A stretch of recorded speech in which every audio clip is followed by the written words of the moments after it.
Greetings and bienvenue, Midnight Crew. Thank you for returning to this broadcast.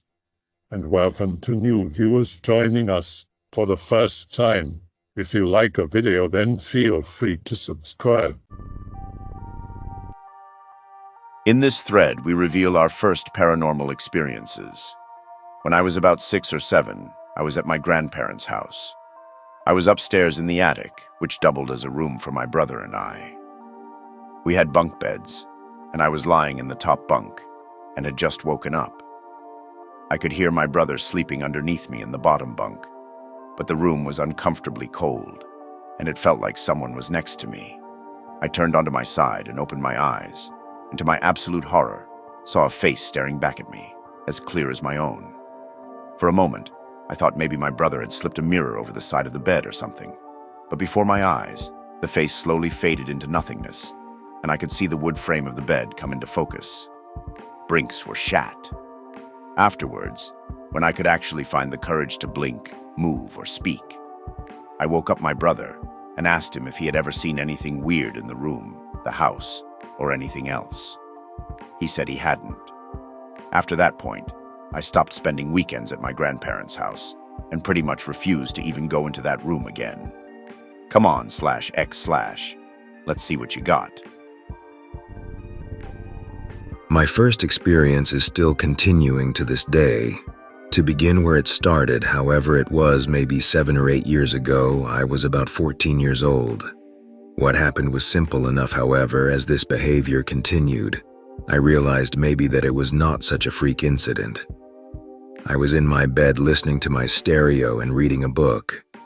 Both the light and stereo are plugged into the same outlet in the wall. All of a sudden at 1 a.m., exactly on my clock, both items shut off and refused to go back on. Now in the dark, I started to think maybe the power was out, but that couldn't be it, as the clock was still working, and it also plugged into the wall. I checked the plugs for the light and the stereo, but they seemed fine. I swapped which sockets they were in, and all of a sudden they both started to work again. That was it for just that night. The second incident at my old house involved the clock. Over the course of several nights during exam week at school, the alarm failed to go off. Now you may think it was just me forgetting to set it. However, that was not the case. I have sleepwalked in the past, so I had my mom move the clock after I went to sleep in case I was sleepwalking and shutting it off. She even checked the alarm for time and made sure it was on. The next morning, the same thing happened. The alarm was off. Now, at about 15 years old, we moved to a new house, and I figured the incidents would be over, but I was wrong. The first incident at the new house was with an electronic dartboard. We had a long time of dart throwing with nothing going wrong until one late night when 2 of my friends and I were just tossing them around, and one hit the board. In a creepy electronic voice, it just said, "Die." Needless to say, we didn't get any sleep. The next incident was a light fixture in the basement. It was just a dome-like one held in place with screws covering a light bulb. One day, out of nowhere, it fell. The odd thing was, it only shattered the bottom. The circular ring that the screws go into was perfectly fine. Then I tried to slide it back into the screws to see how it got loose. It wouldn't go back in at all. Now for the biggest one. I was up late one night about 4 years ago, just watching TV in the living room, which is visible from the kitchen, and vice versa. I kept hearing a noise in the kitchen like the lazy Susan in the cupboard was spinning fairly fast. I looked back over my shoulder at the kitchen, and it stopped. Thinking I was just hearing things, I went back to watching TV. About 2:20 a.m., I heard it again, but this time I looked back and it didn't stop. So I watched out in the kitchen for a bit and it still didn't stop. So I got up and walked out to the kitchen and looked at the lazy Susan. It wasn't spinning. No surprise there, but the noise was still there. Checked all the cupboards, found nothing, but the noise grew louder and louder. So I asked the empty house out loud if it wanted me to go to bed. In response, the propane fireplace flashed twice like it was starting up, was stopped, then started again. I took that as a hint to get to bed. The thing is that the fireplace hasn't worked for more than a year at this point, and wouldn't light if we wanted it to. Figured I'd go on now that I've been awake this long. I believe this ghost, curse, or whatever has followed me. Now that I live in another house with my dad, I figured maybe this stuff would stop. Alas, it has not. Any light bulbs I put in my room will burn out within a week, and there's nothing wrong with the current or the sockets.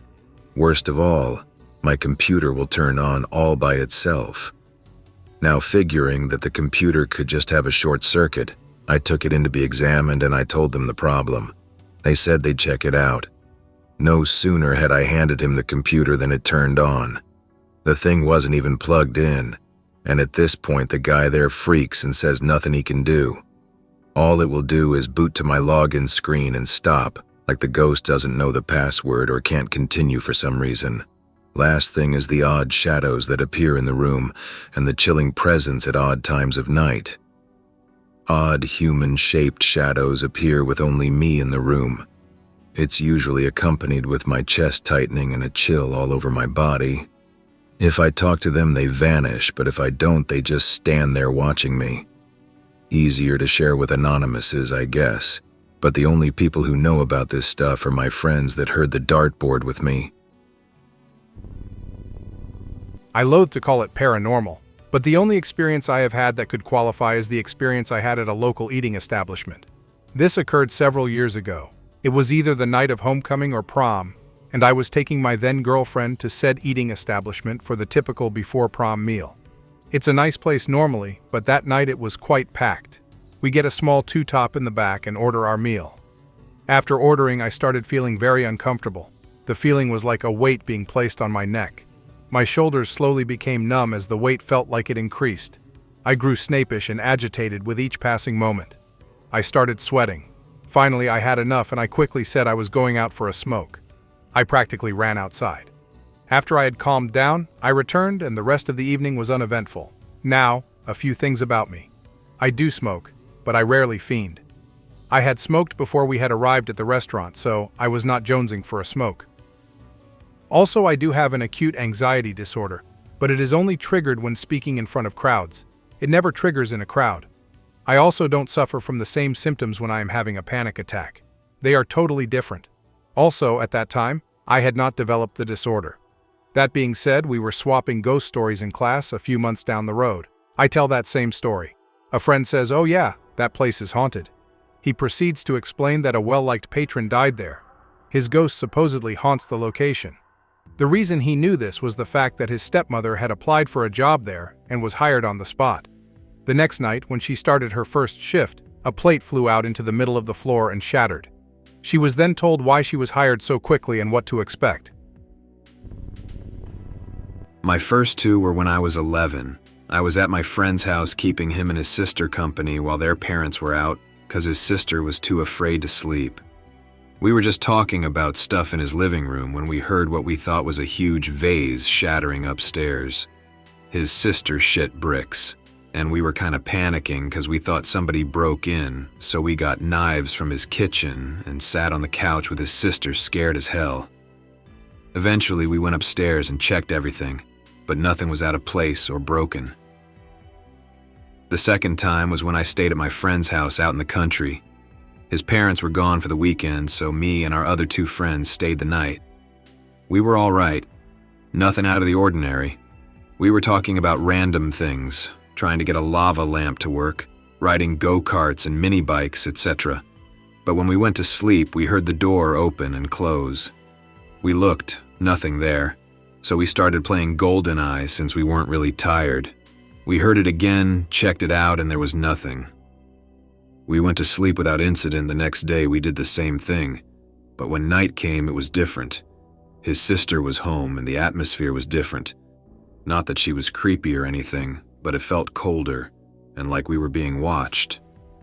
We all went swimming in his lake, came back showered, and then started getting ready for bed. His sister fell asleep first, and we decided to make something to eat before we slept. We were making sandwiches when we heard footsteps, the kind that someone would make if they were sneaking around. We ignored it because we were insanely hungry and were only focused on food. Got sandwiches, ate them, decided we weren't satisfied, then had our friend make them so we could watch TV. As soon as we got to the living room, his sister came in and sat in the middle of us saying she had a nightmare.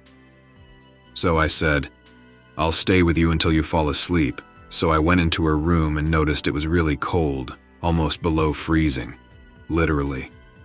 We laid down and she said, "I'm not really sleepy, you could be here for a while." "Yeah, I don't mind." 5 minutes of silence. "It's really cold, and I'm still kind of scared. Will you hold my hand?" Naturally, since his sister was hot, I said, "Yeah, you don't have to be scared since I'm here." And I held her hand and moved closer to her. I went to say something, but she said, "Did you hear that?" "What?" Listened, and I heard some shit under her bed.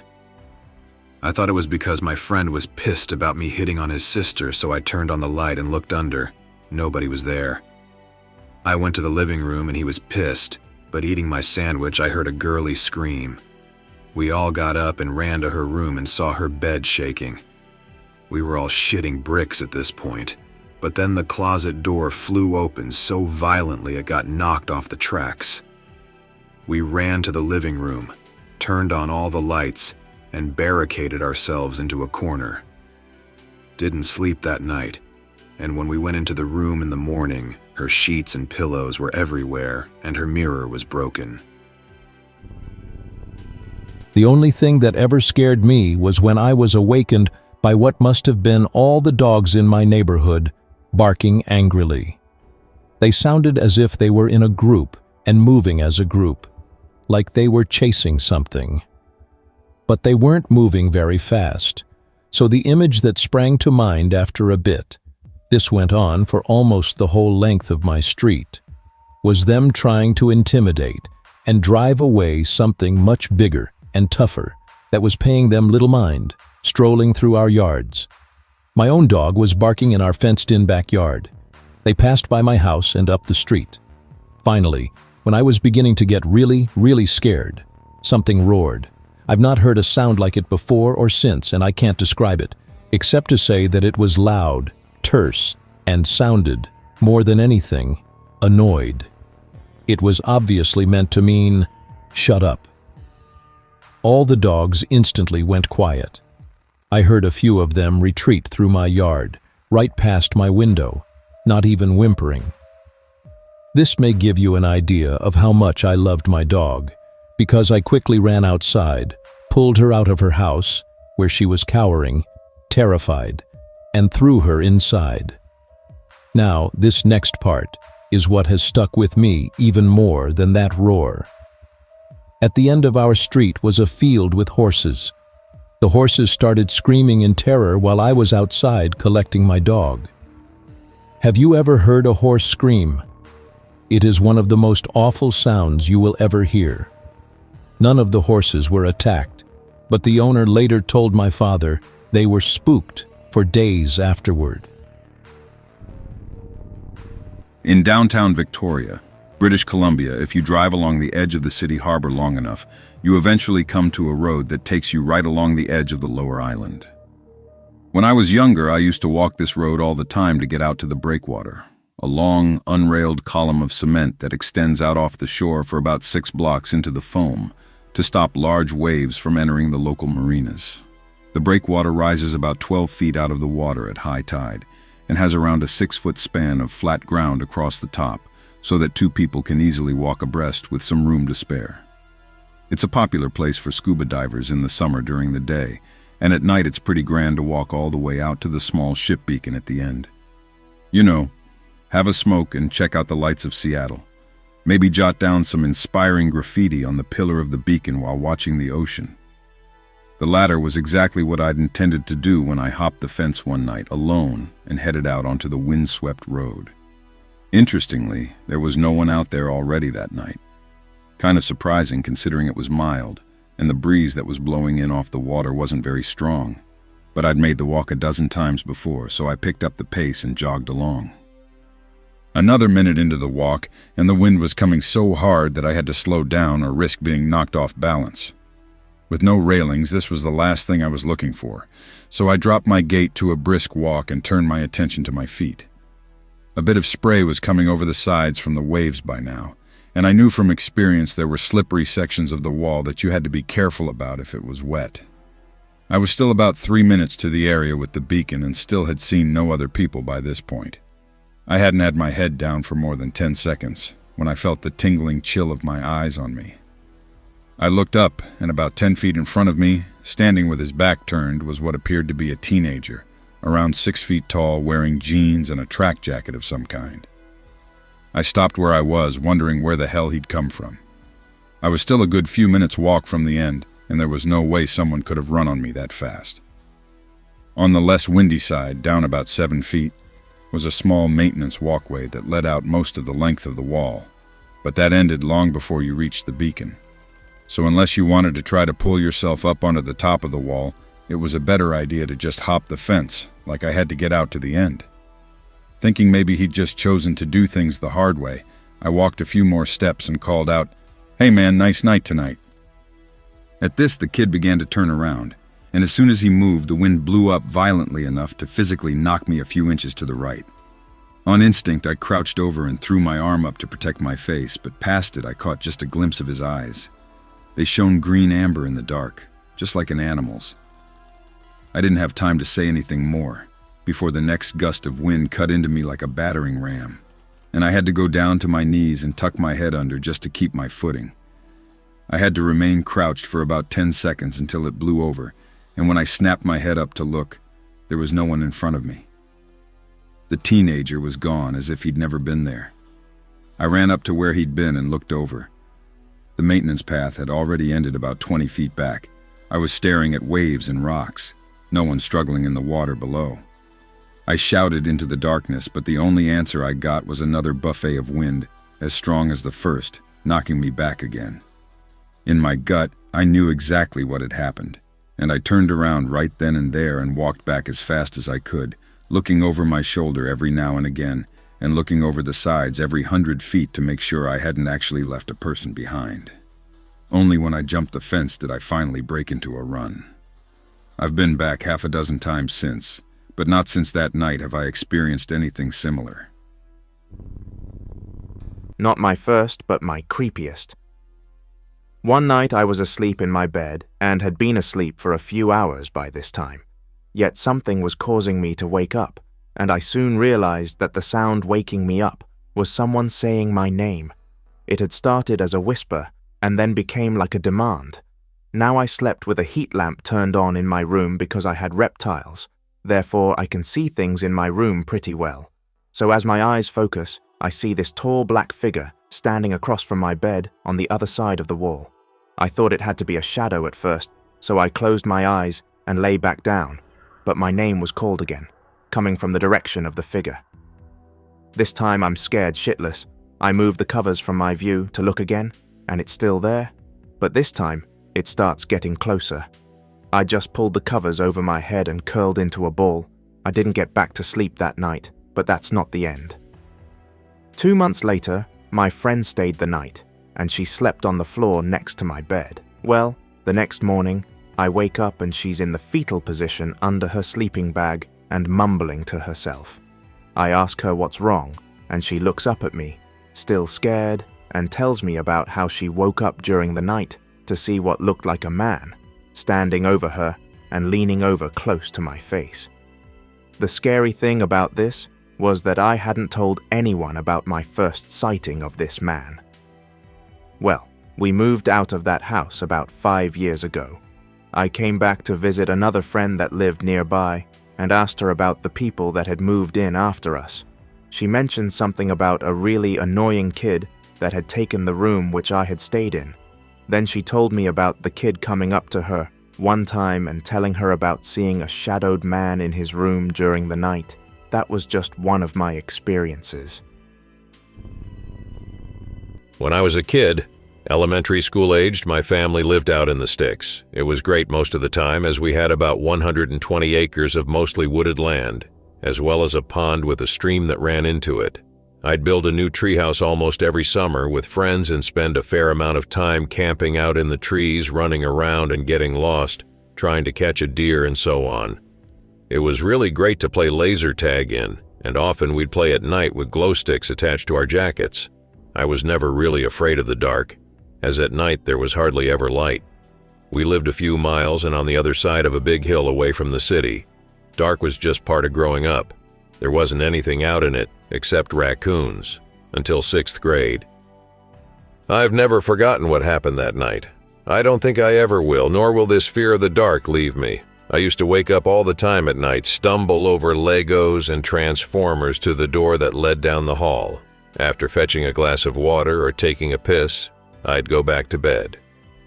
One night, late in the fall, this all changed. I woke up suddenly with the feeling that I'd been sleeping a really long time. My mouth felt like it was full of dust and I was desperately thirsty. I swung my feet off the bed and stood up, only to realize that the carpet wasn't there. Instead, I was standing on a dirt floor. My bed was gone and there was no light. None.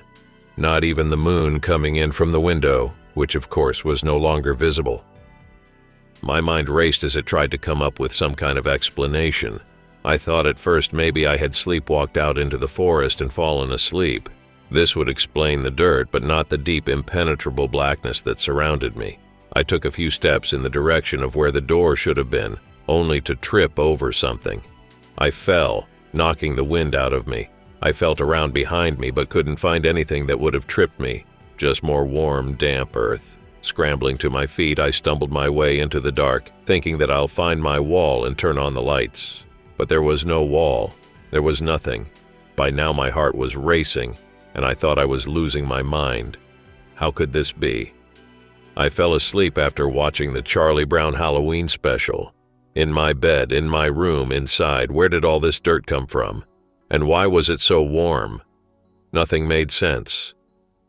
I took a few more steps into the black and tried calling out. "Is anybody there?" I shouted. Nothing, not even an echo. The only sound was my ragged breathing and blood rushing through my head. I snapped and started screaming. I ran and ran for what felt like hours, yelling and screaming in the hope that someone would hear me, or come out of the dark to lead me back to my house. I finally fell to the ground and started to pray. I thought I had died, or worse, had never really been alive. I plead with the dark to let me go, to take me home. After a while, I just curled into a ball and lay there. It was then that I heard it, faint scratching noises like mice or squirrels hopping along the ground. "Who's there?" I shouted. The scratching stopped cold. Again, the only sound was the blood in my veins and my pounding heart. I held my breath, waiting. The scratching started again, only fainter, more hesitant. But it was there and getting closer. I tried running again, but I was so exhausted that I only made it a few steps before collapsing again. The scratching stopped and started every time I would move, but the pitch blackness kept me from seeing what was making the noise. I finally just gave up and lay on the ground, the smell of copper and earth in my nostrils.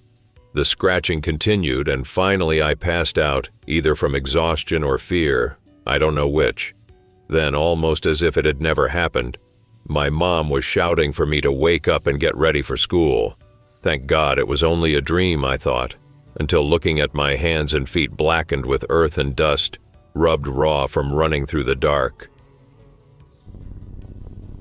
This happened when I was around 8 years old. My bedroom was at the end of our house, my mother's next to mine on the left, then my sister's, and on the right was the bathroom and laundry. These all came off a single hallway which had a door leading into the living room, and off that was the kitchen. I woke up one morning during spring or summer, I forget which, and exit my room into the hallway, and noticed the door between the hallway and living room was closed. This was most unusual, as my mother never ever closed that door except at night in winter when the heater was on in the living room. I open the door and find my mother and my sister are on the opposite side staring at the back of the door. Before saying another word, my mother looks at me and asks, while pointing, "Did you do that?" I didn't know what she was talking about, so I looked to where she was pointing. In the top right-hand corner of the door was the outline of a skull carved into the wood. Now, I admit I had sleepwalked a handful of times when I was around that age, but the top of this door was close to 7 feet high, and I was only around 4 feet at that age. even with the chairs in the living room, would have been a stretch. None of the knives in the kitchen showed any signs of being used for such a thing.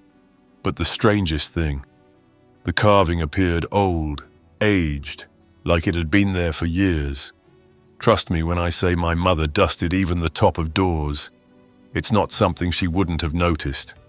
We rented that house, and I would love to go back there one day and get a photo, provided it's still there. First, when I was a really little kid and my mom was pregnant with my little brother, so less than 3 years old, my cousin Rhonda moved in with my family to babysit me while my dad was working and help my mom with her pregnancy. I was too little to be allowed outside to play, so I'd play on my own in my room while my mom and Rhonda had coffee. My mom says I'd just laugh and carry on as if there was someone in the room with me, and one day she came in to find me chattering away to myself like normal. This time, though, I got angry with her and said, "You scared her away." She asked me who, and I told her about this little blonde girl I'd been playing with, about 7 years old. She said she was really surprised at the detail, but thought I was still playing. When she asked me what the girl's name was, I said, "Casey." She freaked out. Casey was a cousin of mine, Rhonda's little sister, who died a few years before I was born, when she was 7, of leukemia. I'd never met her and described her perfectly. Worst, I've worked at a theater for 4 years now and attend a college that served as a hospital during the Civil War, so I'm really usually surrounded by ghost stories of varying truth. The one place on campus I'd never heard of a ghost, though, was my dormitory. It seemed like all of the dorms had ghosts but mine, and I didn't really have a problem with that. Then, one day I decided to skip classes and stay in to sleep. I dozed off and on all day until about 3 in the afternoon when I woke up suddenly. My bed was pushed up against the wall and I was facing away from the rest of the room, but I couldn't go back to sleep in that position, so I rolled over. Then I saw it. In the reflection on my fridge, across from my bed, there was a person. Under my bed. She was naked, but it was dark, so I couldn't see details, and she was laying in the same position I was. I know it wasn't just a double reflection of me because I could see my suitcases through her. Her hair was dark and messy, partially hanging in her face, and her eyes looked smudgy, like when someone puts on their eye makeup wrong and then cries, and she was looking straight at my reflection. I just closed my eyes and pretended she wasn't there, and the next day I asked around. Apparently, in the 50s, a girl with epilepsy had a seizure in the bathtub in my hall and died. No one had found her for days. My first paranormal experience was one a bit less violent than what I've read so far. When I was 6, I had lost my tooth. My aunt, who was living with us at the time, had tucked me in for sleep, and I assumed that she was going to be the one putting the money under my pillow. Someone in school had ruined the surprise by telling me that the tooth fairy was my parents. So, I decided to surprise her by staying awake and jumping up when she came into my room to do the exchange. About half an hour into it, I noticed the window next to my bed opening very slowly. The only problem is, the crank used to open my window is right next to my face, and it's turning on its own. I freak out, but like I do even to this day, when I get scared, I freeze up and stay quiet. Eventually, I fell asleep, after wondering for hours what that was. In the morning, I told my parents. They joked that it was the tooth fairy at first, but when they saw that I was genuinely scared, they said that it was my aunt who had done it. My aunt denied that she had touched my window at all that night. To this day, nobody has been able to give me an explanation for what happened, but everyone has been quick to say, "Dude, it was the fucking tooth fairy." OP here. This thread has far exceeded my expectations. Now, I've had quite a few paranormal experiences after the disappearing face, all causing remarkably more brick defecation. But the worst was this one. When I was around 4, my mom and dad separated, and we moved with her into her boyfriend's house. He had a stepson from a previous marriage, and all I had known at that point was that there were some weird circumstances to that previous marriage, and the stepson was screwed up in the head and lived in the basement. Eventually, he moved out, then took his own life a number of years later. Fast forward to me at 16 or so. My mom and then stepdad decide they want to build a room in the basement for me, so my brothers and I could all have our own rooms. So a room gets built for me, and down I go. However, the basement has a generally creepy as hell feel to it at all times, and my room is entirely devoid of all light when the overhead lights are off, since there were 0 windows in the basement. My first night there, I was kind of freaked out, but eventually grew pseudo-comfortable and fell asleep. Then around 2 a.m., I woke up confused. I grabbed my glasses and looked around, not thinking, hey, it's pitch black, I shouldn't be able to see, when I noticed a rather large, glowing oblong shape just kind of hanging from the ceiling, almost directly under my bed. At first, I thought it was just light creeping through my ceiling tiles, but then I realized it was not only moving and separate from the ceiling, but when I got closer to it, the hair all over my body stood on end, and I got really cold, to the point where I could see my breath. Needless to say, I booked out of there to sleep upstairs. The next morning, my parents had asked me why I was up there, and I explained what I saw. My mother then informed me of the circumstances of my stepfather's previous marriage. Apparently, he had married some woman with severe psychological problems, stemming from a number of things. It was to the point where she wouldn't even let him touch her, and eventually, he got so frustrated, he cheated on her. She found out, went crazy, and hung herself in the basement, directly over where my bed was placed. My first was in Pensacola, Florida. I was down there with 2 of my friends at some rat hole family-owned condo we used for 2 days before I moved away. We were all 14 at the time. We were all in the living room watching Akira when we heard what sounded like tinfoil crumbling coming from a back bedroom. There was only a kitchen, bath, 2 beds, and a big TV room as the entry. There are tons of big windows on the house, and it was still bonfire season in Florida, so we're thinking some drunk came in. We go back, nothing is there. Everything is relatively pristine. We go back to the movie, and then 10 minutes later we hear the foil-esque noise again, followed by wood snapping and several other crashes. It was blatantly loud. When we go back, all the rooms have been trashed. Our backpacks filled with clothes have been torn inside out. The backpacks were ripped along the zippers. Mattresses were knocked off the bed frames. A nightstand had a drawer ripped off the tracks. The wood crack, and the outside layer of wood on the door was splintering at the worst hit room. We grabbed all of each other's stuff in one giant panicked run and then barricaded ourselves in the TV room. The windows were fine and there was no back door. We decided to fix up the rooms as much as possible. Calling the cops and saying everything just broke itself would not go well. We just had to try and slide the drawer back in and hope no one got called about it later. The first time I was able to lucid dream was when I was around 5 or so.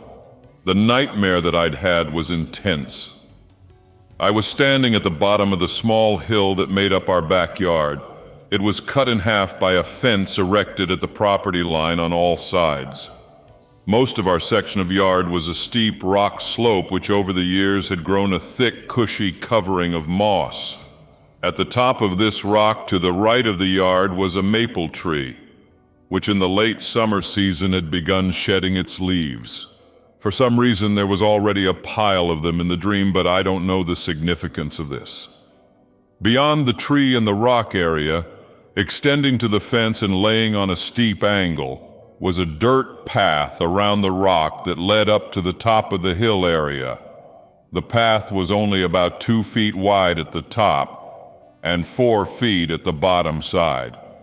Directly in front of the maple tree, the highest point of the rock, was a small, flat section of the rock that was just large enough to house a picnic table. The rock slope leading up to the table was the steepest part of the hill. There was almost no way to climb it effectively, so you had to take the path or go around the other side of the rock, the hillier, bumpier side, in order to get up to the picnic table. At the bottom of all of this was our door. In my dream, I was standing at the bottom of the dirt path on a summer afternoon.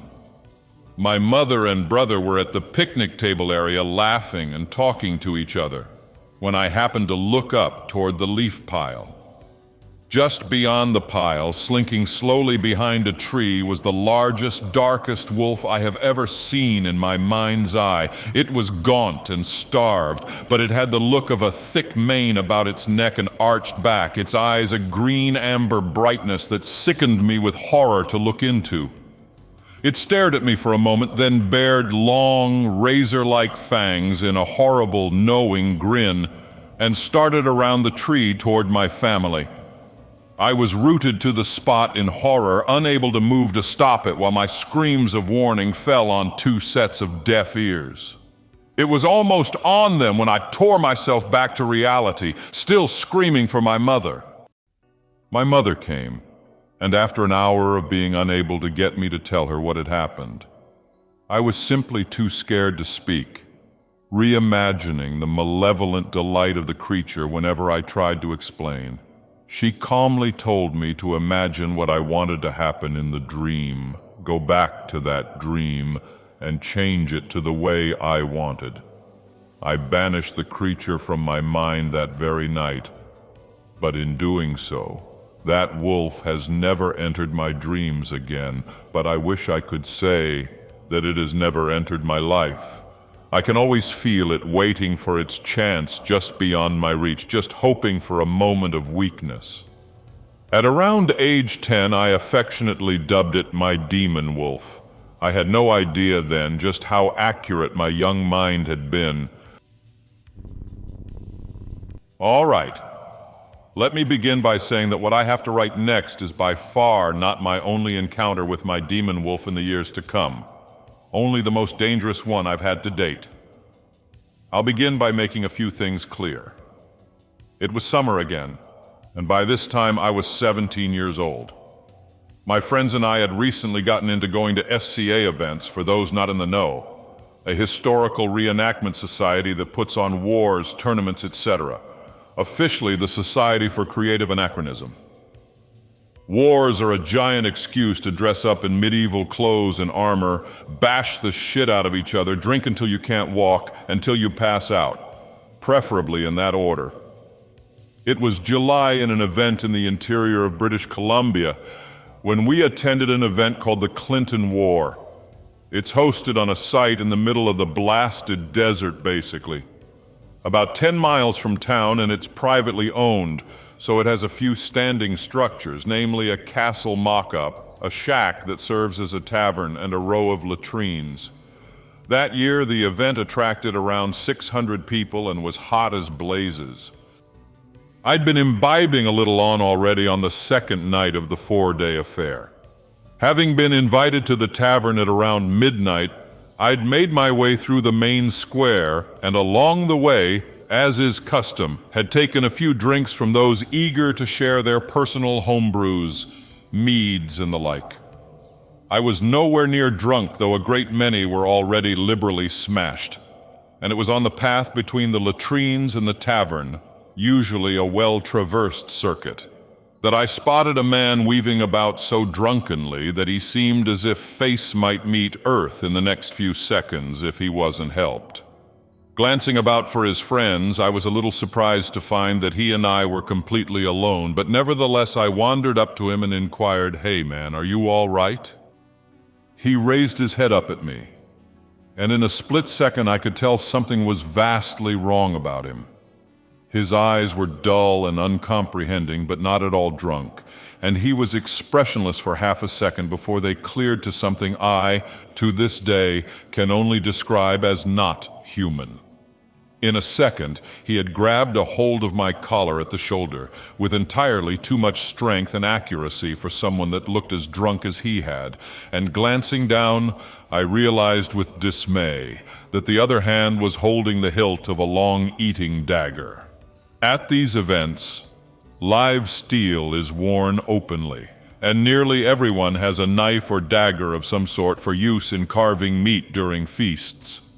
At the time, I was totally unarmed, and the only thing I could think to say was, "Whoa, hold on there." That, of course, didn't loosen his grip on either me or the knife, and he stared at me a second more before replying, "Do you love your mother?" The only thing I could think to do was try to psych him out. With every last shred of willpower I could muster, I forced my expression calm and stared directly back into the eyes, which were taking on a look of wicked intelligence. To me, an all too familiar expression. He had spoken as clearly as if he hadn't touched a drop, and where before his expression had been blank, he was starting to smile. I realized that this was because he was beginning to draw the knife on me. I paused as long as I could before responding with a carefully steady, penetrating, "Of course, don't you love yours?" I didn't dare look away or show fear. It was like he broke out of a trance in that moment.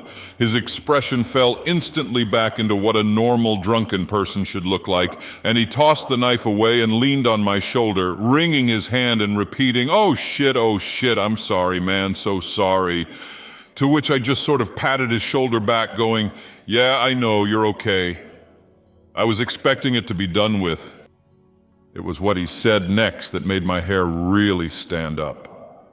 Looking to the side, he mumbled and ran his hand through his hair. "I wasn't gonna hurt you or your mom or your brother. I can't. Shit is so fucked up right now. I'm fucked up. You've gotta help me." Against my better judgment, I agreed to sit down with him in a small, deserted tent space a ways off. So long as the knife remained where it was, I was fairly confident I could take him if need be. And he spent the next long while telling me, in intoxicated slurs, that he had just had a fight with his own mother and found out she might be dying. Since then, he told me he'd been hearing voices. He'd drink to try to silence them and make the weird feelings go away. My mind's fucked up, man. It's scary in there. Was the only thing I could get out of him when I asked him why he thought he was hearing things. At the end of the conversation, I told him not to drink anymore, and that if he did that and talked to his mother like he was so afraid of doing, he'd never hear the voices again. He told me once more that he'd never try to hurt me, and he was sorry and would leave me alone now. By the time this was all over, I'd completely missed my friends at the tavern and headed back to our campsite. I never saw him the rest of the event, but I didn't take off my dagger until we left either. Most of my encounters with the Demonwolf have happened when I was alone. If I leave the door to my room open at night, sometimes I can catch glimpses of him out of the corner of my eye, pacing just past the threshold. He looks like a blacker patch on black, and when I turn to confront him, he always just disappears. He knows he can't attack me if my guard is up, and every few months I have to go over the wards in my room to make sure everything is sealed up properly. I don't sleep until the sun has come up on those nights. There has only been one other time I can think of involving another person being present while he was around. This was during the summer as well. Seems to be the time of year when he's most active. And I was severely ill to the point of being bedridden. As such, I wasn't sleeping in my upstairs room, but was holed up downstairs. I'd lost so much muscle mass that walking was nearly impossible, let alone trying to climb a flight of stairs. Anyway, my mom was taking care of me, and during the early hours of the morning, I'd woken up needing some painkillers. I called for her twice before I noticed the familiar pricking sensation of all the hairs on my body beginning to rise and stand on end. Outside my room, directly to the left of me, something had started scratching at the wall, a loud, dull digging sound, like a dog worrying a patch of earth. This would put whatever was doing the scratching outside the house entirely in the front yard. A few seconds later, my mom came into my room, heard the scratching as well, and asked dazedly if the cats were out. Well, I surely hadn't gotten out of bed to let them between vomiting up my guts, and I told her as much. She was about to leave the room to go call them in when a low, terrifying growl started up on the other side of the wall. We both froze instantly, unable to even breathe. No one made a sound. After a few seconds more, the sound stopped, and there was a sniffing noise for a moment, then nothing more. We both untensed and started breathing again. Somehow we instinctively knew that whatever was there had gone, but despite that, she didn't leave my room until daybreak. Later that morning, she went to take a look outside. surmising that it must have been a bear or something and wanting to see if it had damaged our house in any way. There were no bear prints or scratch marks to be found whatsoever, nothing at all to indicate that any animals had been there that night. We didn't speak any further about it then, and we haven't since. I hope that you enjoyed tonight's broadcast. If you enjoyed tonight's story, then please subscribe to the channel, as more Greentext will appear daily. A new broadcast will appear when the clock strikes midnight Central Time.